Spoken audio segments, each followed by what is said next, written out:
ಎಲ್ಲರಿಗೂ ನಮಸ್ಕಾರ ಸ್ನೇಹಿತರೆ. 2025 ಜನವರಿ 13 ಭೋಗಿ ಹುಣ್ಣಿಮೆ ಇದೆ. ಈ 5 ರಾಶಿಯವರಿಗೆ ಭಾರಿ ಅದೃಷ್ಟ. ಶನಿ ಮತ್ತು ಶಿವನ ಕೃಪೆಯಿಂದ ಗುರುಬಲ. ಜನವರಿ 13ನೇ ತಾರೀಕು ಬಹಳ ಶಕ್ತಿಶಾಲಿ ಹುಣ್ಣಿಮೆ ಇದೆ. ಈ ಹುಣ್ಣಿಮೆಯ ದಿನ 5 ರಾಶಿಯವರಿಗೆ ಭಾರಿ ಅದೃಷ್ಟ ಬರುತ್ತದೆ.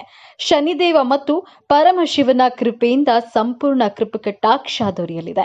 ಈ ರಾಶಿಯವರಿಗೆ ಸಿಕ್ಕಿರುವ ಕಾರಣ ಇವರಿಗೆ ಗುರುಬಲ ಆರಂಭವಾಗುತ್ತದೆ. ಇವರು ಎಂದೂ ಕಾಣದ ವಿಪರೀತ ಲಾಭ ಮತ್ತು ಅದೃಷ್ಟ ಕಾಣಲಿದ್ದಾರೆ. ಹಾಗಾದರೆ ಅಂತಹ ಅದೃಷ್ಟವಂತ ರಾಶಿಗಳು ಯಾವುದು, ಹಾಗೆ ಅವುಗಳಿಗೆ ಯಾವೆಲ್ಲ ಲಾಭ ಸಿಗಲಿದೆ ಎಂದು ವಿಡಿಯೋದಲ್ಲಿ ನೋಡೋಣ ಬನ್ನಿ. ಅದಕ್ಕೂ ಮುಂಚೆ ನೀವಿನ್ನು ನಮ್ಮ ಚಾನಲ್ಗೆ ಸಬ್ಸ್ಕ್ರೈಬ್ ಆಗಿಲ್ಲ ಅಂದ್ರೆ ಈಗಲೇ ಸಬ್ಸ್ಕ್ರೈಬ್ ಆಗಿ, ಹಾಗೆ ವಿಡಿಯೋಗೆ ಲೈಕ್ ಮಾಡಿ, ವಿಡಿಯೋವನ್ನ ಸ್ಕಿಪ್ ಮಾಡದೆ ಕೊನೆ ತನಕ ನೋಡಿ. ಧನುರಾಶಿ. ಈ ಹುಣ್ಣಿಮೆ ಧನುರಾಶಿಯವರಿಗೆ ಸಾಕಷ್ಟು ಲಾಭದಾಯಕವಾಗಿರಲಿದೆ. ಹಾಗೂ ಈ ಸಂದರ್ಭದಲ್ಲಿ ಧನುರಾಶಿಯ ಉದ್ಯಮಿಗಳಿಗೆ ತಮ್ಮ ಉದ್ಯಮ ಅಥವಾ ವ್ಯಾಪಾರದಲ್ಲಿ ದೊಡ್ಡ ಮಟ್ಟದ ಲಾಭವನ್ನು ನೀಡುವಂತಹ ಡೀಲ್ ಸಿಗುವ ಸಾಧ್ಯತೆ ಇದೆ. ಅರ್ಧಕ್ಕೆ ನಿಂತುಕೊಂಡಿರುವಂತಹ ಕೆಲಸಗಳು ಕೂಡ ಮರು ಪ್ರಾರಂಭವಾಗಿ ನಿಮಗೆ ಲಾಭವನ್ನ ತಂದುಕೊಡಲಿದೆ. ಈ ಸಂದರ್ಭದಲ್ಲಿ ಧನುರಾಶಿಯವರಿಗೆ ಆಕಸ್ಮಿಕ ಧನಲಾಭವಾಗಲಿದೆ. ಹಾಗೂ ಧನುರಾಶಿರವರು ಮಾಡುವಂತಹ ಸಾಮಾಜಿಕ ಕೆಲಸಗಳಿಗಾಗಿ ಅವರಿಗೆ ಸಮಾಜದಲ್ಲಿ ಪ್ರತಿಷ್ಠೆ ಹೆಚ್ಚಾಗಿ ಜನರು ನೀಡುವಂತಹ ಪ್ರೀತಿ ಮತ್ತು ಗೌರವದಲ್ಲೂ ಕೂಡ ಈ ಹೆಚ್ಚಳ ಕಂಡು ಬರುತ್ತದೆ. ಉದ್ಯೋಗದಲ್ಲಿರುವವರಿಗೆ ಪ್ರಮೋಷನ್ ಜೊತೆಗೆ ಸಂಬಳ ಕೂಡ ಹೆಚ್ಚಾಗಲಿದೆ. ಜೀವನದಲ್ಲಿ ಪ್ರಮುಖವಾಗಿ ಬೇಕಾಗಿರುವಂತಹ ಸುಖ, ಶಾಂತಿ, ನೆಮ್ಮದಿ ಈ ಸಂದರ್ಭದಲ್ಲಿ ನಿಮ್ಮ ಜೀವನದಲ್ಲಿ ಪ್ರಾಪ್ತಿಯಾಗಲಿದೆ.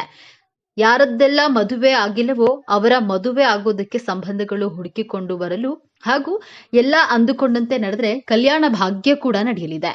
ಸಾಕಷ್ಟು ಸಮಯಗಳಿಂದ ಮದುವೆಯಾಗಿ ಸಂತಾನ ಭಾಗ್ಯಕ್ಕಾಗಿ ಕಾಯುತ್ತಿರುವಂತಹ ಧನುರಾಶಿಯವರಿಗೆ ಅತಿ ಶೀಘ್ರದಲ್ಲಿಯೇ ಶುಭ ಸುದ್ದಿ ಸಿಗಲಿದೆ. ಆರ್ಥಿಕತೆಯ ವಿಚಾರದಲ್ಲೂ ಕೂಡ ಧನುರಾಶಿಯವರಿಗೆ ಸಾಕಷ್ಟು ಲಾಭಾಂಶಗಳು ಸಿಗಲಿದೆ. ಧನುರಾಶಿರವರು ಮಾಡುವಂತಹ ಪ್ರತಿಯೊಂದು ಕೆಲಸಗಳಲ್ಲೂ ಕೂಡ ಭಾಗ್ಯದ ಜೊತೆಗಾರಿಕೆ ಸಿಗೋದರ ಮೂಲಕ ಪ್ರತಿಯೊಂದು ವಿಚಾರದಲ್ಲೂ ಕೂಡ ಗೆಲುವನ್ನ ಸಾಧಿಸಲಿದ್ದಾರೆ. ಒಂದು ವೇಳೆ ಧನುರಾಶಿಯವರು ರಾಜಕೀಯ ಕ್ಷೇತ್ರದಲ್ಲಿ ಇದ್ರೆ ಈ ಚುನಾವಣೆಯ ಸಂದರ್ಭದಲ್ಲಿ ಅವರಿಗೆ ರಾಜಕೀಯ ಕ್ಷೇತ್ರದಲ್ಲಿ ಮುಖ್ಯ ನೆಲೆಗೆ ಬರುವಂತಹ ಅವಕಾಶಗಳನ್ನ ಕಲ್ಪಿಸಲಾಗುತ್ತದೆ. ಬರಹಗಾರಿಕೆ ಅಂದ್ರೆ ಜರ್ನಲಿಸಂನಲ್ಲಿರುವವರಿಗೆ ಇದು ಹೇಳಿ ಮಾಡಿಸಿದ ಸಮಯವಾಗಿದೆ. ಒಟ್ಟಾರೆಯಾಗಿ ಈ ಸಂದರ್ಭದಲ್ಲಿ ಧನುರಾಶಿಯವರು ತಮ್ಮ ಅತ್ಯಂತ ಅದೃಷ್ಟಮಯ ದಿನಗಳನ್ನ ಕಾಣಲಿದ್ದಾರೆ. ಕರ್ಕರಾಶಿ. ಈ ಹುಣ್ಣಿಮೆಯ ದಿನ ಸಂಪತ್ತಿನ ಅಧಿದೇವತೆಯಾಗಿರುವಂತಹ ಲಕ್ಷ್ಮಿಯ ಸಂಪೂರ್ಣ ಕೃಪಕಟಾಕ್ಷ ಕರ್ಕರಾಶಿಯವರ ಮೇಲೆ ಈ ಸಂದರ್ಭದಲ್ಲಿ ಇರುತ್ತದೆ. ಈ ಸಂದರ್ಭದಲ್ಲಿ ಕರ್ಕರಾಶಿಯವರು ತಮ್ಮ ಬಹುಕಾಲದ ಕನಸಾಗಿರುವಂತಹ ವಿದೇಶಕ್ಕೆ ಹೋಗುವಂತಹ ಕನಸನ್ನ ಕೂಡ ನನಸು ಮಾಡಿಕೊಳ್ಳಲಿದ್ದಾರೆ. ಕೆಲವರು ವಿದೇಶಕ್ಕೆ ವ್ಯಾಪಾರ ಅಥವಾ ಉನ್ನತ ವ್ಯಾಸಂಗಕ್ಕಾಗಿ ಹೋದ್ರೆ, ಇನ್ನು ಕೆಲವರು ಉದ್ಯೋಗ ಹಾಗೂ ಪ್ರವಾಸಕ್ಕಾಗಿ ಹೋಗಲಿದ್ದಾರೆ. ಈ ಸಂದರ್ಭದಲ್ಲಿ ನಿಮ್ಮ ಜೀವನದ ಸಂಗಾತಿಯ ಸಂಪೂರ್ಣ ಸಹಕಾರ ನಿಮಗೆ ಸಿಗಲಿದೆ. ಹಾಗೂ ನೀವು ತೆಗೆದುಕೊಳ್ಳುವಂತಹ ಪ್ರತಿಯೊಂದು ನಿರ್ಧಾರಗಳಲ್ಲೂ ಕೂಡ ಅವರು ನಿಮ್ಮ ಬೆಂಗಾವಲಾಗಿ ನಿಲ್ಲಲಿದ್ದಾರೆ. ಕುಟುಂಬದ ನಡುವೆ ಪ್ರತಿಯೊಬ್ಬರ ಜೊತೆಗೆ ನಿಮ್ಮ ಬಾಂಧವ್ಯ ಇನ್ನಷ್ಟು ಉತ್ತಮವಾಗಲಿದೆ. ಹಾಗೂ ಇರುವಂತಹ ಮನಸ್ತಾಪಗಳು ದೂರವಾಗಲಿವೆ. ನಿಮ್ಮ ಜೀವನ ಸಂಗಾತಿಯ ಜೊತೆಗೆ ನಿಮ್ಮ ಲವ್ ಲೈಫ್ ಕೂಡ ಸಾಕಷ್ಟು ಉತ್ತಮವಾಗಿರಲಿದೆ. ದಾಂಪತ್ಯ ಜೀವನದ ಸಿಹಿಯನ್ನ ಅನುಭವಿಸುವಂತಹ ಅವಕಾಶ ನಿಮಗೆ ಈ ಸಂದರ್ಭದಲ್ಲಿ ಸಿಗಲಿದೆ. ಈ ಸಂದರ್ಭದಲ್ಲಿ ಒಂದು ವೇಳೆ ನಿಮ್ಮ ಜೀವನ ಸಂಗಾತಿಯ ಜೊತೆಗೆ ಯಾವುದಾದ್ರೂ ಮನಸ್ತಾಪ ಇದ್ರೂ ಕೂಡ ಅದು ಪರಿಹಾರ ಆಗಲಿದೆ. ನೀವು ಮಾಡುತ್ತಿರುವಂತಹ ಕೆಲಸದಲ್ಲಿ ಯಾವುದಾದ್ರೂ ಸಮಸ್ಯೆ ಅಡ್ಡ ಬಂದ್ರೆ ಅದೆಲ್ಲ ನಿವಾರಿಸಿಕೊಳ್ಳಬಹುದಾಗಿದೆ. ಹಾಗೂ ಕೆಲಸದಲ್ಲಿ ಪ್ರಮೋಷನ್ ಪಡೆದುಕೊಳ್ಳುವಂತಹ ಸುವರ್ಣ ಅವಕಾಶ ಕೂಡ ಸಿಗಲಿದೆ. ಸಾಕಷ್ಟು ವರ್ಷಗಳ ಕಠಿಣ ಪರಿಶ್ರಮದ ನಂತರ ನಿಮಗೆ ಈ ಕೆಲಸದಲ್ಲಿ ಸಂಬಳ ಹೆಚ್ಚಾಗಲಿದೆ. ವೃಷಭ ರಾಶಿ. ಈ ಪೂರ್ಣಿಮೆ ಅನ್ನೋದು ವೃಷಭ ರಾಶಿಯವರಿಗೆ ಸಾಕಷ್ಟು ರೀತಿಯಲ್ಲಿ ಲಾಭದಾಯಕವಾಗಿ ಸಾಬೀತಾಗಿದೆ. ವೃಷಭ ರಾಶಿಯವರ ಜೀವನದಲ್ಲಿ ಈ ವಿಶೇಷವಾದ ಆಚರಣೆ ಸಾಕಷ್ಟು ಮಹತ್ವದ ಪರಿಣಾಮವನ್ನ ಬೀರಲಿದೆ. ಈ ಸಂದರ್ಭದಲ್ಲಿ ವೃಷಭ ರಾಶಿಯವರ ಸುತ್ತ ಇರುವಂತಹ ಪ್ರತಿಯೊಂದು ನಕಾರಾತ್ಮಕ ಶಕ್ತಿಗಳು ದೂರವಾಗಿ ಸಕಾರಾತ್ಮಕ ಶಕ್ತಿಗಳು ಹೆಚ್ಚಾಗಿ ಸಂಚಾರವಾಗುತ್ತವೆ ಎಂದು ಹೇಳಬಹುದಾಗಿದೆ. ಸಾಕಷ್ಟು ಸಮಯಗಳಿಂದ ಸಾಲದ ಸುಳಿಯಲ್ಲಿ ಸಿಲುಕಿಕೊಂಡಿರುವಂತಹ ವೃಷಭ ರಾಶಿಯವರು ಎಲ್ಲಾ ಸಾಲಗಳನ್ನ ತೀರಿಸಿ ಜೀವನದಲ್ಲಿ ಆರ್ಥಿಕವಾಗಿ ಸದೃಢರಾಗಲಿದ್ದಾರೆ. ಈ ಸಂದರ್ಭದಲ್ಲಿ ಆದಾಯಕ್ಕಾಗಿ ಹೊಸ ಮಾರ್ಗಗಳು ಕೂಡ ನಿಮ್ಮ ಮುಂದೆ ತೆರೆದುಕೊಳ್ಳಲಿವೆ. ಉದ್ಯೋಗ ಕ್ಷೇತ್ರದಲ್ಲಿ ಇರುವಂತಹ ಪ್ರತಿಯೊಂದು ಸಮಸ್ಯೆಗಳು ಹಾಗೂ ಅಡೆತಡೆಗಳು ಕೂಡ ಈ ಸಂದರ್ಭದಲ್ಲಿ ನಿವಾರಣೆ ಆಗಲಿದೆ. ಜೀವನದಲ್ಲಿ ಸುಖ, ಶಾಂತಿ, ನೆಮ್ಮದಿ ಅನ್ನೋದು ಹೆಚ್ಚಾಗಿ ಸಿಗಲಿದೆ.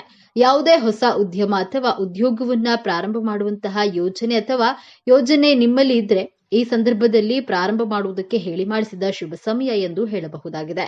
ವ್ಯಾಪಾರಿಗಳು ಈ ಸಂದರ್ಭದಲ್ಲಿ ಕೈತುಂಬ ಲಾಭ ಮಾಡುವಂತಹ ಅವಕಾಶಗಳು ಕೂಡ ನಿರ್ಮಾಣವಾಗಲಿದೆ.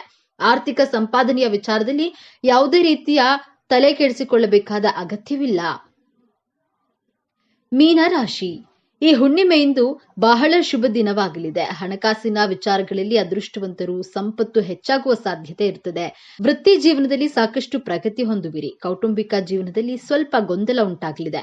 ಕುಟುಂಬದ ಸದಸ್ಯರೊಂದಿಗೆ ಸೈದ್ಧಾಂತಿಕ ಭಿನ್ನಾಭಿಪ್ರಾಯಗಳು ಆಗುವಂತಹ ಸಾಧ್ಯತೆ ಇದ್ದು, ಸ್ನೇಹಿತರೊಂದಿಗೆ ಎಲ್ಲೋ ಹೋಗಬಹುದು.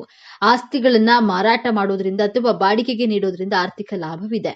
ಹೊಸ ಆದಾಯದ ಮೂಲಗಳಿಂದ ಹಣ ಬರಲಿದೆ. ಬೌದ್ಧಿಕ ಸೌಕರ್ಯಗಳಲ್ಲಿ ಜೀವನ ನಡೆಸುವಿರಿ. ತಮ್ಮ ಸಂಬಂಧದ ಬಗ್ಗೆ ಗಂಭೀರವಾಗಿರುವವರು ತಮ್ಮ ಸಂಗಾತಿಯನ್ನ, ತಮ್ಮ ಕುಟುಂಬದ ಸದಸ್ಯರನ್ನ ಭೇಟಿ ಮಾಡುವ ವ್ಯವಸ್ಥೆ ಮಾಡಬಹುದು. ಮನೆಯಲ್ಲಿ ಸ್ವಲ್ಪ ಮಟ್ಟಿಗೆ ಅಶಾಂತಿ ನೆಲೆಸಿರಬಹುದಾಗಿದೆ. ಆದರೆ ಮೀನರಾಶಿಯವರು ಈ ಸಂದರ್ಭದಲ್ಲಿ ಶತ್ರುಗಳ ವಿರುದ್ಧ ವಿಜಯವನ್ನ ಸಾಧಿಸಲಿದ್ದಾರೆ. ಆದರೆ ಈ ಸಂದರ್ಭದಲ್ಲಿ ಪ್ರಮುಖವಾಗಿ ಹೊಟ್ಟೆ ಅಥವಾ ಕಾಲಿನ ಆರೋಗ್ಯ ಸಮಸ್ಯೆಗಳು ಕಂಡು ಬರಲಿದ್ದು, ತಮ್ಮ ಆರೋಗ್ಯದ ಬಗ್ಗೆ ಮೀನರಾಶಿರವರು ಸ್ವಲ್ಪ ಮಟ್ಟಿಗೆ ಹೆಚ್ಚಿನ ಜಾಗೃತಿ ವಹಿಸುವುದು ಒಳ್ಳೆಯದು.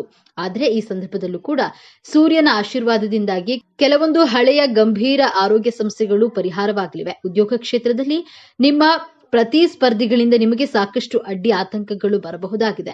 ಆದರೆ ಅವರೆಲ್ಲರನ್ನ ಸೋಲಿಸಿ ವಿಜಯ ಪಥದತ್ತ ಸಾಗುವ ಚಾಣಾಕ್ಷತೆ ನಿಮ್ಮಲ್ಲಿದೆ ಅನ್ನೋದನ್ನ ಮರೆಯಬೇಡಿ. ಹಾಗೂ ಸೂರ್ಯನ ಆಶೀರ್ವಾದವು ಕೂಡ ನೀವು ಮಾಡುವಂತಹ ಪ್ರತಿಯೊಂದು ಕೆಲಸಗಳ ಮೇಲೆ ಇರುತ್ತದೆ.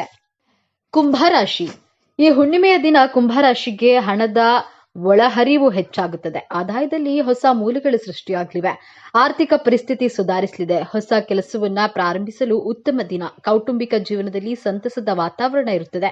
ದೂರ ಪ್ರಯಾಣ ಮಾಡಲಾಗುವುದು. ಸಂಪತ್ತು ಮತ್ತು ಆಸ್ತಿಗೆ ಸಂಬಂಧಿಸಿದ ಒಳ್ಳೆಯ ಸುದ್ದಿಯನ್ನ ನೀವು ಪಡೆಯುತ್ತೀರಿ. ತಮ್ಮ ಸಂಗಾತಿಯ ಭಾವನೆಗಳ ಬಗ್ಗೆ ಸೂಕ್ಷ್ಮವಾಗಿರಬೇಕು. ಸಂಬಂಧದ ಸಮಸ್ಯೆಗಳನ್ನ ನಿರ್ಲಕ್ಷಿಸಬೇಡಿ ಮತ್ತು ಒಟ್ಟಿಗೆ ಸಂಬಂಧವನ್ನ ಬಲಪಡಿಸಲು ಪ್ರಯತ್ನಿಸಿ. ಲಕ್ಷ್ಮೀ ದೇವಿಯ ಆಶೀರ್ವಾದದೊಂದಿಗೆ ಅದೃಷ್ಟದ ಸಂಪೂರ್ಣ ಬೆಂಬಲ ಸಿಗಲಿದೆ. ಪ್ರತಿ ಕಾರ್ಯದಲ್ಲಿ ಉತ್ತಮ ಯಶಸ್ಸು ಸಿಗುತ್ತದೆ. ಕಠಿಣ ಪರಿಶ್ರಮಕ್ಕೆ ತಕ್ಕ ಪ್ರತಿಫಲ ದೊರೆಯಲಿದೆ. ಕುಟುಂಬದೊಂದಿಗೆ ಉತ್ತಮ ಸಮಯವನ್ನ ಕಳೆಯುವಿರಿ. ಕೆಲಸ ಮಾಡುವವರಿಗೆ ಇದು ಅದ್ಭುತವಾಗಿರುತ್ತದೆ. ಲಕ್ಷ್ಮೀ ದೇವಿಯ ಆಶೀರ್ವಾದದಿಂದ ಅನಿರೀಕ್ಷಿತ ಆರ್ಥಿಕ ಲಾಭ ಸಿಗಲಿದೆ. ನೀವು ಬಹಳಷ್ಟು ಹಣವನ್ನ ಉಳಿಸಬಹುದು. ನೀವು ಕೆಲಸದ ಸ್ಥಳದಲ್ಲಿ ನಿಧಾನವಾಗಿ ಕೆಲಸ ಮಾಡಿದ್ರೆ ನಿಮ್ಮ ಕೆಲಸ ನಿಲ್ಲುತ್ತದೆ. ಹೀಗಾಗಿ ನಿಮ್ಮ ಕೆಲಸವನ್ನು ತ್ವರಿತವಾಗಿ ಮುಗಿಸಲು ಪ್ರಯತ್ನಿಸಿ. ನೀವು ಒಂದಕ್ಕಿಂತ ಹೆಚ್ಚು ಮೂಲಗಳಿಂದ ಆದಾಯವನ್ನ ಗಳಿಸುವಿರಿ. ನಿಮ್ಮ ಆದಾಯದ ಹೆಚ್ಚಳದಿಂದ ನೀವು ಸಂತೋಷದಿಂದಿರುವಿರಿ. ನೀವು ಇಂದು ಯಾವುದೇ ಕಾನೂನು ವಿಚಾರದಲ್ಲಿ ಜಯವನ್ನ ಪಡೆಯುತ್ತೀರಿ. ನಿಮ್ಮ ಗೌರವ ಹೆಚ್ಚಾಗುತ್ತದೆ. ನಿಮ್ಮ ಹಣ ಎಲ್ಲೋ ಸಿಕ್ಕಿ ಹಾಕಿಕೊಂಡಿರೆ ಈ ಅವಧಿಯಲ್ಲಿ ಅದನ್ನ ಪಡೆಯುವ ಸಾಧ್ಯತೆ ಇದೆ. ಉದ್ಯೋಗವನ್ನ ಹುಡುಕುತ್ತಿರುವಂತಹ ಯುವಕರು ಸಾರಿಗೆ ಅವಧಿಯಲ್ಲಿ ಮಂಗಳಕರ ಫಲಿತಾಂಶಗಳನ್ನ ಪಡೆಯುತ್ತಾರೆ. ಇದು ನಿಮ್ಮ ವೃತ್ತಿ ಜೀವನವನ್ನ ಪ್ರಾರಂಭಿಸಲು ನಿಮಗೆ ಅವಕಾಶವನ್ನ ನೀಡುತ್ತದೆ. ನಿಮ್ಮ ಸಂಗಾತಿಯೊಂದಿಗಿನ ನಿಮ್ಮ ಸಂಬಂಧವು ಉತ್ತಮವಾಗಿರುತ್ತದೆ ಮತ್ತು ಇಬ್ಬರ ನಡುವಿನ ಉತ್ತಮ ಹೊಂದಾಣಿಕೆಯಿಂದಾಗಿ ನೀವು ಸಹ ಪರಸ್ಪರ ಮುಕ್ತವಾಗಿ ಮಾತನಾಡ್ತೀರಿ. ಸ್ನೇಹಿತರೆ, ಮಾಹಿತಿ ನಿಮಗೆ ಇಷ್ಟವಾಗಿದ್ದಲ್ಲಿ ದಯವಿಟ್ಟು ಶೇರ್ ಮಾಡಿ, ಲೈಕ್ ಮಾಡಿ ಮತ್ತು ನಮ್ಮ ಚಾನೆಲ್ಗೆ ಸಬ್ಸ್ಕ್ರೈಬ್ ಆಗಿ. ಎಲ್ಲರೂ ಭಕ್ತಿಯಿಂದ ಓಂ ಶ್ರೀ ಮಹಾಲಕ್ಷ್ಮಿ ನಮಃ ಅಂತ ಕಮೆಂಟ್ ಮಾಡಿ. ಧನ್ಯವಾದಗಳು.